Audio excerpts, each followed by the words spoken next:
വടക്കാഞ്ചേരി മൺകരയിൽ വൻ തീപിടുത്തം. വയോധികയുടെ വീട് പൂർണ്ണമായും കത്തിനശിച്ചു. വീട്ടമ്മ രക്ഷപ്പെട്ടത് ഭാഗ്യം കൊണ്ട് മാത്രമാണ്.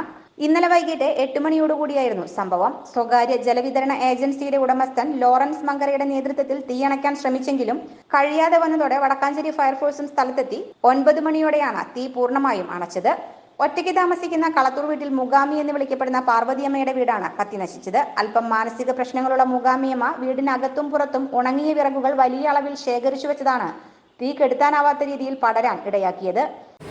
ഈ മങ്കരയിൽ ഒരു വീട്ടിലേക്ക് വെള്ളം കൊണ്ടുപോയ സമയത്ത് ഇവിടുന്ന് വിളി വന്നു, മുഹാമിയച്ചൻ്റെ വീട് തീ പിടിച്ചു എന്ന് പറഞ്ഞിട്ട്. ഉടനെ അവിടുന്ന് ഇവിടെ പറന്നെത്തി ഏതാണ്ടെല്ലാം കെടുത്തി. അപ്പോഴേക്ക് നമ്മുടെ ഫയർഫോഴ്സൊക്കെ എത്തി ബാക്കിയുള്ള ഭാഗവും കെടുത്തുകൊണ്ടിരിക്കണം. വീട് എന്തായാലും പൂർണ്ണമായി കത്തി നശിച്ചു. പക്ഷേ ഇതിൽ എന്താ ഗുണം എന്ന് വെച്ചാൽ 2 വീട് തൊട്ടടുത്ത് അപ്പുറത്തും ഇപ്പുറത്തും ഉണ്ട്.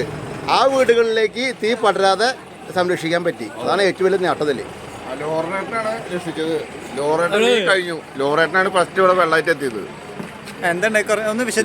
ഇവിടെ ഞങ്ങൾ വരുമ്പോൾ കത്തായിരുന്നു. ലോറേട്ടനാണ് ഫസ്റ്റ് ട്രിപ്പ് വെള്ളം കൊണ്ടിട്ട് മേപ്പറ കത്തുമ്പോഴാണ് ലോറേട്ടൻ വന്നത്. ഞങ്ങളിവിടെ വരുമ്പോൾ മുകളിലേക്ക് തീ പടർന്ന ആകെ ഒരു രക്ഷയില്ലാത്ത അവസ്ഥയായിരുന്നു. ലോറേട്ടൻ്റെ സന്തോഷ ഇടപെടൽ കാരണം 2 വീടുകൾ പോലും കത്തി നശിക്കാണ്ട് രക്ഷപ്പെട്ടു. ലോറേട്ടന് പ്രത്യേക അഭിനന്ദനങ്ങൾ. അത് കഴിഞ്ഞ് ഫയർഫോഴ്സ് വന്നു. അവരെയും കൂടി സഹായത്താൽ ഇത് തീ അണയ്ക്കാൻ പറ്റി. ഇപ്പോൾ ഏകദേശം രക്ഷപ്പെട്ട അവസ്ഥയിലേക്ക് ആയിട്ടുണ്ട്. ലോറേട്ടനാണ് കൂടുതൽ അഭിനന്ദനം. ഒരു മുറിയിൽ വൻതോതിൽ ഉണങ്ങിയ വിറക് സൂക്ഷിച്ചിരുന്നതിനാൽ ഫയർഫോഴ്സിനും റൂമിന്റെ വാതിൽ തുറന്ന് തീ അണയ്ക്കാൻ ഏറെ പ്രയാസപ്പെടേണ്ടി വന്നു.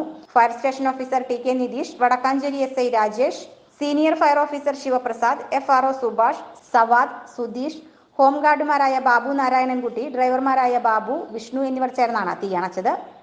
News fact, Vadakkanchery.